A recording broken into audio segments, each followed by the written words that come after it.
تو یہ بری صحبت جو ہوتی ہے یہ نقصان دیتی ہے. تو یہ کچھ علاج ہے، یہ کریں، اس سے دل کا زنگ دور ہوگا. یہ واہ واہ سے بھی زنگ چڑھتا ہے. میرے جیسے لوگوں کی تعریفیں ہوتی ہیں نا، اور یہ بہت بڑی مصیبت ہے. اس سے بھی زنگ چڑھتا ہے. اس سے خوشامد، تعریف، مزاج ہم نے دیکھا ہے. امام غزالی فرماتے ہیں جب کوئی علم پڑھنے کے لیے بیٹھتا ہے تو تکبر کا بوٹا لگتا ہے، اور پھر جیسے جیسے وہ علم پڑھتا جاتا ہے وہ پودا جوان ہو کے درخت بنتا جاتا ہے. تو یہ دولت ہو، یہ خوبصورتی ہو، یہ علم ہو، یہ کوئی عہدہ ہو، یہ بعض اوقات انسان کو فتنے میں مبتلا کرتے ہیں. دل سخت ہو جاتا ہے، گھٹن پیدا ہوتی. دولت، ثروت، اقتدار، یہ چیزیں کساوت قلبی کا سبب بنتی. اور دل کی نرمی کیسے ہوگی؟ قرآن پڑھا جائے، اللہ کا ذکر کیا جائے، موت کو یاد کیا جائے، یتیم کے سر پہ ہاتھ پھیرا جائے، اچھوں کی سنگت اختیار کی جائے، تو دل کا زنگ اتر جاتا ہے. دوسرے نمبر پر ارشاد فرمایا کہ جب قرآن مجید کی آیتیں پڑھی جائیں تو ایمان ترقی پاتا ہے. قرآن مجید کو سیکھنا شروع کریں، قرآن مجید کو پڑھنا شروع کریں، قرآن مجید کے ساتھ اپنے تعلق کو مضبوط کریں. ہم جس ملک میں رہتے ہیں نا، یہاں ہر چیز کو مشکوک بنا دینا کچھ لوگوں کا مزاج بن گیا ہے. کوئی اعلیٰ سے اعلیٰ شخص آپ اٹھا کے لے آئیں، 5-10 لوگ اس کے بارے میں بھی کوئی نہ کوئی مخالفانہ بات کرتے آپ کو نظر آئیں گے. یاد رکھیے گا کہ بہترین بدلہ یہ ہوتا ہے کہ کسی شخص سے بدلہ لینا ہو، انتقام لینا ہو، کہ اس کی پیاری چیزوں کو مشکوک بنا دیا جائے. کبھی لوگ نفل نمازوں کو مشکوک بناتے ہیں معاذ اللہ، کبھی درود و سلام کے مختلف انداز کو مشکوک بناتے ہیں، کبھی لوگ کسی چیز پر تنقید کرنا شروع کر دیتے ہیں، کبھی کسی چیز پر تنقید کرنا شروع کر دیتے. اب میں کچھ سالوں سے دیکھ رہا ہوں ہمارے ملک میں تراویح کے مسئلے میں لوگوں کو بڑا پریشان کرتے ہیں. چھوڑیں جی، کوئی یہ ضرورت نہیں ہے، کوئی باقاعدہ نماز ہی نہیں ہے، یہ کوئی فرض واجب نہیں ہے. کس نے کہا ہے فرض واجب ہے؟ لیکن کیا نبی کریم علیہ السلام سے پڑھنا اس کا ثابت نہیں؟ کیا جناب عمر فاروق رضی اللہ تعالیٰ عنہ نے باقاعدہ اس کی جماعت نہیں کروائی؟ کیا جناب عمر کا سارا زمانہ اس کی جماعت نہیں ہوتی رہی؟ اس کے بعد یہ ہمیشہ سے امت کا معمول نہیں رہا؟ خدا کے بندو، سال کے بعد ایک موقع آتا ہے کہ جس میں قرآن مجید سنانے والے سنا لیتے ہیں، سننے والے سن لیتے ہیں. ایک خوبصورت طریقہ، آپ یقین کریں یہاں ہمارے ادارے میں سینکڑوں حفاظ ہیں، اور میں ایک بچے سے 3 دفعہ پوچھتا ہوں بیٹا اس دفعہ کہاں قرآن مجید سنانا؟ یاد ہے نا؟ سنا رہے ہو نا؟ یہ پوچھنے پچھانے میں اتنا لطف ہے. اور پھر یہ کہ رات کو جب وہ سارا دن قرآن یاد کرتے ہیں، اور جب وہ رات کو قرآن پڑھتے ہیں، اور جب وہ قرآن مجید سناتے ہیں، اور جب سننے والے قرآن مجید سنتے ہیں، میں نہیں آپ کو بتا سکتا وہ ذوق کہ بوڑھے بزرگ بھی جب کہتے ہیں کہ میں افطاری کے لیے نہیں آ سکتا اس لیے کہ میں نے اپنی مسجد میں قرآن مجید سننا شروع کیا ہوا ہے، میرا 23واں پارہ ہو گیا، اگر میں آپ کے پاس آؤں گا تو میرے وہ پارے جو ہیں وہ سارے آگے پیچھے ہو جائیں گے. تمہیں سمجھ نہیں آتی کہ جب اس ذوق سے قرآن پڑھایا اور سنایا جائے تو عرش کا مالک راضی کتنا ہوتا ہے. اور تم یہ کہ تراویح کو مشکوک بناتے ہو، کوئی کام ہاتھ سے جانے ہی نہیں دیتے دین کو مشکوک بنانے والا. خدا کے بندے سن، میرے نبی پاک کا فرمان ہے، حضور نے فرمایا جس نے ایمان اور احتساب کی نیت کے ساتھ رمضان المبارک میں قیام کیا، یعنی نفلی عبادت کی، غفر لہ ما تقدم من ذنبک، اللہ اس کے پچھلے سارے گناہوں کو معاف فرما دے گا.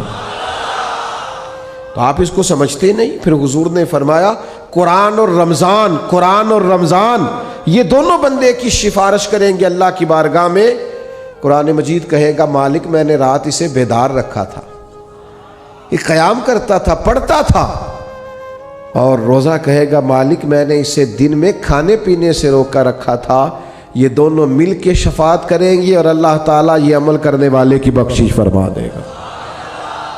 تو قرآن مجید فرماتا ہے کہ اگر تم قرآن مجید کی تلاوت کرو گے تو اس سے تمہارے ایمان میں ترقی ہوگی۔ آپ قرآن مجید پڑھتے جائیں، ایمان مضبوط ہوتا جائے گا اور انشاءاللہ تعالی گناہ خود بخود دور ہوتے جائیں گے۔ اچھا، یہ ایمان بھی مضبوط ہوتا ہے، ایمان بڑی شے ہے، ایمان سب سے بڑی شے ہے۔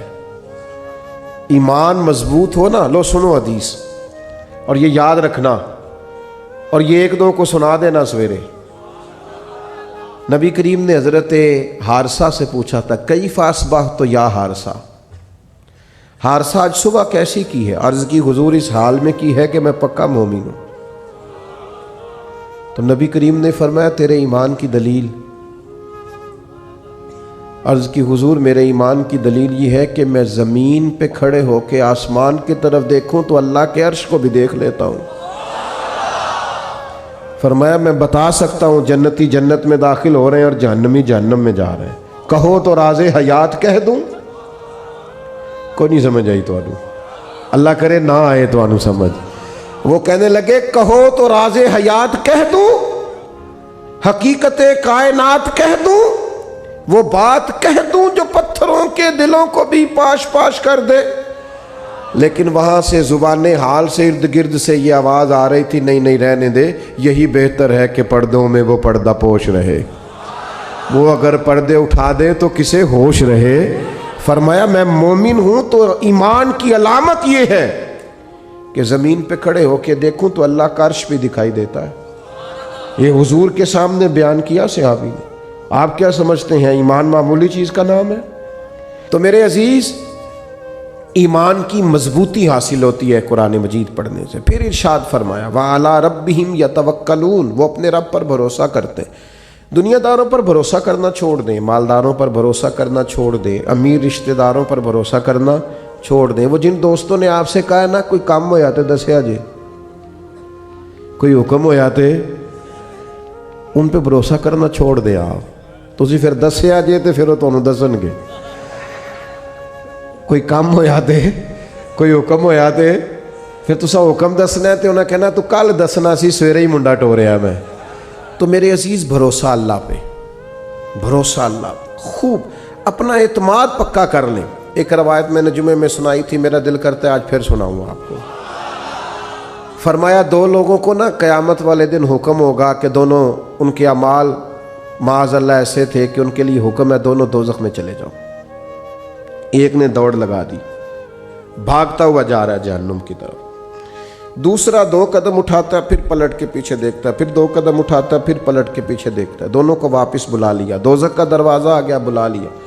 دلوں کے حال جاننے والا رب پوچھتا ہے بھئی تو بڑا بھاگ کے دوزخ کی طرف گیا ہے؟ پتہ اللہ کو ہے سارا ہی۔ پوچھتا ہے تو بڑا بھاگ کے گیا ہے؟ تو وہ بڑا رند مزاج اور بڑا انوکھا آدمی تھا، کہنے لگا مالک تیری زندگی میں مانی نہیں،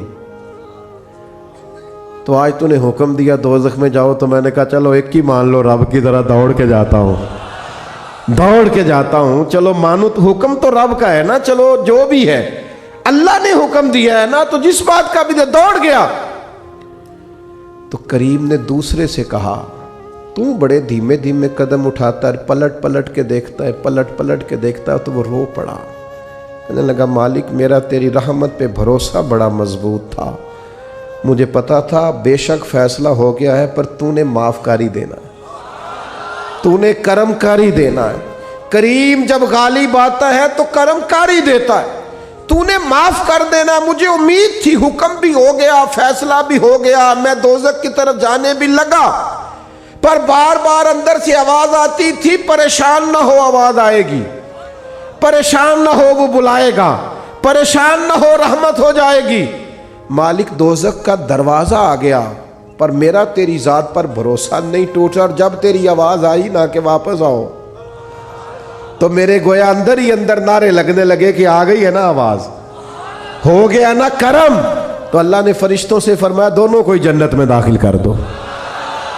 بھروسہ اللہ پہ رکھیں اور امید اللہ سے رکھیں، اپنے رب پر ہمیشہ مضبوط ایمان رکھیں۔ اور چوتھی بات ارشاد فرمائی الذین یقیمون الصلاۃ، صحیح نماز پڑھا کرو، دل لگا کے نماز پڑھا کرو، پیشانی ذرا جما کے نماز پڑھا کرو، ذرا غور کیا کرو کہ یہ سبحان ربی الاعلیٰ کا معنی کیا ہے، یہ سبحان ربی العظیم کا ترجمہ کیا ہے، یہ جو تم سمیع اللہ لمن حمیدہ کہتے ہو تو اس کے اندر سے کیا مفہوم واضح ہوتا ہے۔ ذرا دل جمی سے، ذرا ذوق سے، ذرا اس طرح پڑھا کرو کہ مجھے سوز دے، مجھے ساز دے، مجھے نیم شب کا نیاز دے، مالک دم سجدہ میں خود کو ہی توڑ دوں، مجھے ایسا ذوق نماز دے۔ کبھی شوق سے، کبھی درد سے، کبھی دل کرے کہ یار میں اٹھوں ذرا وضو کروں، 2 نفل نہ پڑھوں، میں ذرا جم کے سجدہ، پیشانی کو اگر سجدے کی لذت مل جائے کمال ہو جاتا ہے، یہ کرم ہو جاتا ہے۔ اور کسی نے کہا تھا میرا مالک میرے جرم عیاں کرتا نہیں اور سجدے میرے چہرے پہ سجا دیتا ہے۔ یہ دیکھو نا، کئی لوگوں کے جسم، کچھ لوگوں کا ایسا نرم ہوتا ہے کہ سجدوں کا نشان پڑ جاتا ہے، لوگ اس کو محراب بھی بولتے ہیں، لیکن یہ بنیادی طور پر اپنی اپنی جسمانی ساخت ہوتی ہے۔ زیادہ کچھ لوگ بڑے نمازی ہوتے ہیں پر چہروں پر نشان نہیں ہوتا، یہ جسمانی ساخت کا مسئلہ ہوتا ہے۔ عام دام برسر مطلب خوب نماز پڑھے دل جما کے، اور پھر فرمایا وَمِمَّا رَزَقْنَاهُمْ يُنْفِقُونَ، جو ہم نے انہیں دیا اس میں سے ہماری راہ میں خرچ کرتے ہیں۔ پتہ ہے کس حد تک خرچ کرنے کا حضور نے فرمایا؟ نبی پاک علیہ السلام نے فرمایا ایک کھجور اللہ کے رستے میں صدقہ جب تم دیتے ہو نا، ایک کھجور جب تم اللہ کے رستے میں اخلاص کے ساتھ صدقہ دیتے ہو تو اللہ تعالیٰ اسے اپنے دائیں ہاتھ میں لے لیتا ہے جو اس کی شان کے لائق ہے، اور پھر اللہ اسے قبول کر کے اپنے دائیں ہاتھ میں لیتا ہے جو اس کی شان کے لائق ہے، اور اسے اتنا بڑا کر دیتا ہے، اس کھجور کو اتنا بڑا کر دیتا ہے کہ پہاڑ بنا دیتا ہے، اور اس ایک کھجور کی برکت سے ہی اللہ تعالیٰ بخشش فرما دیتا ہے۔ خرچ کریں اللہ کے راستے میں، خوب خرچ کریں، اور یہ کر کے دیکھیں کہاں سے خرچ کرنا شروع کرنا ہے۔ نبی پاک علیہ السلام نے فرمایا گوشت پکاؤ تو شوربہ زیادہ کر لو، پڑوسیوں کو بھی شامل کر لیا کرو۔ فرمایا 2 کا کھانا 3 کے برابر اور 3 کا 4 کھا لیں، بس یہ کہ سب کو شامل رکھو، سب کو شامل۔ کچھ لوگ ایسے ہوتے ہیں جو اپنے دسترخوان کو وسیع نہیں کرتے۔ آپ خرچ کرنے کا مزاج بھی نہ ہے، اللہ توفیق بھی عطا کر دے گا۔ دینے کا جب انسان ارادہ کرتا ہے تو پھر وسعت بھی آ جاتی ہے۔ تو میرے بھائی، یہ چیزیں پیدا کرنی اپنی طبیعت میں۔ 2-4 گزارشات میں نے تیزی سے آپ کی خدمت میں عرض کر کے اپنی بات کو سمیٹنا ہے۔ سب سے پہلے میری گزارش آپ سے یہ ہے کہ اپنی کوتاہیوں پر خاص نظر کریں، زندگی میں اپنی غلطیوں کو ضرور ڈھونڈیں۔ ہمارے صوفیانہ اپنی اصطلاحات میں ایک اصطلاح بیان کرتے ہیں دید قصور، یعنی اپنی غلطیوں کا نظر آنا۔ کچھ لوگ ایسے ہوتے ہیں جنہیں جگ کی غلطیاں نظر آتی ہیں، سب کی غلطیاں نظر آتی ہیں، اپنی نہیں نظر آتی۔ اپنی غلطیوں کو تلاش کریں، اپنے گناہوں کو تلاش کریں، اور پھر ان کی اصلاح کے لیے ایک پورا منظم منصوبہ بنائیں، اور اس منصوبے کے تحت اپنی تربیت کریں۔ کب تک ایسے ہی گھومنا ہے اور کب تک یہ کہنا ہے کہ انشاءاللہ تعالیٰ بس دعا کرے میں ٹھیک ہو جاؤں؟ اپنی کمزوریوں کو تلاش کر کے، ڈھونڈ کے ان کی اصلاح پر پورا زور لگا دیں۔ نبی پاک علیہ السلام نے فرمایا جب بندہ اعتراف کر کے توبہ کرتا ہے نا، یا اللہ میرے اندر یہ غلطی ہے، میں بھول گیا تھا، جب اعتراف کر کے توبہ کرتا ہے تو اللہ اسے معاف فرما دیتا ہے۔ تو اپنی کوتاہیوں کو ضرور تلاش کریں۔ ایک دوسری گزارش آپ کی خدمت میں عرض کرنی ہے، ان لوگوں کی سنگت اور صحبت چھوڑ دیں جن کی وجہ سے ہمارے مزاج میں، ہماری سوچوں میں، ہمارے لب و لہجے میں بگاڑ پیدا ہوتا ہے۔ ان لوگوں کے قریب آ کے بیٹھیں جن کے پاس بیٹھنے سے ہمارا ایمان پختہ ہوتا ہے، ہمارے اندر روحانیت پیدا ہوتی ہے، ہمارا نیکی کی طرف دل مائل ہوتا ہے۔ بری صحبت مکمل چھوڑ دیں۔ آپ کے ذہنوں میں جو لوگ شکوک پیدا کرتے ہیں ان سے پورے طور پر بچ جائیں۔ اب میں کوئی ایسی بات آپ کے سامنے عرض کرنے لگا ہوں جو بڑی انوکھی ہے۔ میں نے اپنی زندگی میں کچھ لوگوں کو نظریات بدلتے دیکھا ہے۔ وہ اس نظریے کے ماننے والے تھے، عقیدہ حق کے ماننے والے تھے، پھر انہوں نے اور نظریہ اختیار کیا۔ کچھ لوگ جو مجھے سمجھتے ہیں کہ شاید میں درست بات ہی کروں گا، وہ تو بات کو تسلیم کریں گے، اور جن کو کچھ تھوڑا خیال ہے وہ بھی میری بات کو آج کی رات ایک دیندار آدمی کی بات سمجھ کر قبول کریں، جو اللہ سے ڈر کے بات کر رہا ہے، جس نے ایک نظریہ تبدیل کیا، اس نے پھر ایک نہیں تبدیل کیا، اس کے بعد پھر اس نے ایک اور تبدیل کیا، اس نے پھر اور تبدیل کیا، اس نے پھر اور تبدیل کیا۔ ہم نے لوگوں کو پھر گلی گلی کا بھکاری ہوتے دیکھا، دروازے دروازے جاتے دیکھا، جنہوں نے سواد اعظم کو چھوڑا، عقائد حقہ کو چھوڑا، مت سمجھیں کہ کسی اور نظریے پہ گئے تو وہاں ڈٹ گئے، وہ پھر ساری زندگی شکوک و شبہات کا شکار رہے، اس لیے کہ حق سے ایسے نکلے، پھر کسی جگہ وہ ٹھہر نہیں سکے، وہ اپنی زبان سے اعتراف کریں یا نہ کریں، الجھ گئے، بکھر گئے، ٹوٹ گئے، ہر وقت وسوسوں کے ہتھے چڑھ گئے، کبھی ایک وسوسہ ادھر لے گیا تو کبھی ادھر لے گئے، کسی جگہ استقامت نصیب نہ ہوئی۔ در مرشد دا چھڈی ناہی، نہیں تے ہو جاویں گا روگی، در مرشد دا چھڈی ناہی، نہیں تے ہو جاویں گا روگی، جیڑی بکری اجڑوں وچھڑی او بگیاڑا جوگی۔ جو پھر ایک دفعہ نکل جاتی ہے نا، پھر اس کو آ کے کھاتے ہیں، بڑے بڑے ریوڑوں سے جو جدا ہوتی ہیں پھر بھیڑیے کھا جاتے ہیں۔ تو خدا را عقائد میں مضبوط رہیں، کبھی کمزوری نہ دکھائیں۔ پھر ایک بات جس پر میں نے آج اپنی ساری گفتگو کو سمیٹنا ہے، آپ کبھی بھی کپڑوں سے مزین نہیں ہو سکتے، آپ کو زینت کبھی بھی لباس سے، گھر سے، گاڑی سے کبھی نہیں ملے گی۔ بڑی گاڑی سے اگر نکلنے والا بدتمیز ہو تو کبھی بھی لوگ اسے خوبصورت انسان نہیں سمجھتے۔ مہنگے کپڑے پہننے والے کی حرکتیں اگر بڑی چھوٹی ہوں تو لوگ کبھی بھی اسے کوئی بڑا آدمی یا بڑا انسان نہیں سمجھتے۔ وہ بہت بڑی کرسی سے نیچے اترے لیکن اس کا لب و لہجے سے چھچورا پن ظاہر ہو تو کبھی بھی لوگ کوئی مہذب انسان نہیں سمجھتے۔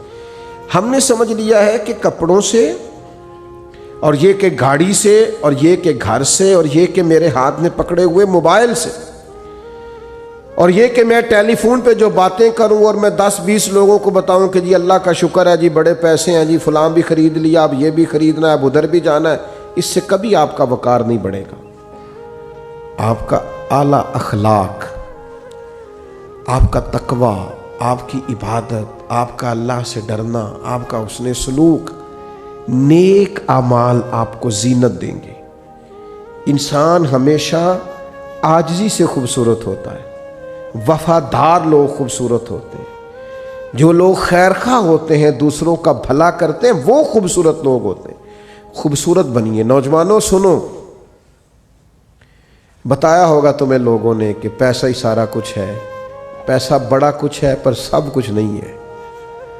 بتایا ہوگا کسی نے کہ تعلقات ہی بڑا کچھ ہوتے ہیں، تعلقات بھی کچھ ہوتے ہیں پر سب کچھ نہیں ہوتے۔ کہا ہوگا کسی نے کہ عہدہ بڑا کچھ ہوتا ہے، عہدہ کچھ ہوتا ہوگا پر سب کچھ۔ سب سے زیادہ انسان خوبصورت اچھے اعمال سے لگتا ہے، خوبصورتیوں سے لگتا ہے، اس کے لہجے کی سچائی، اس کے انداز کا دھیما پن، اس کے بات کرنے کا ٹھہراؤ، اس کا ملنے جلنے کا خوبصورت انداز، اس کا بات ماننے کا طریقہ، یہ بڑا خوبصورت ہوتا ہے۔ آپ کو پتہ ہے جو بچہ زیادہ بات سب کی مانتا ہے وہ بچہ سب کو پیارا لگنے لگتا ہے۔ ماں باپ کا بھی فرما بردار ہوتا ہے، اساتذہ کا فرما بردار ہوتا ہے، گلی محلے میں بھی کوئی اسے کام بتا لیتا ہے۔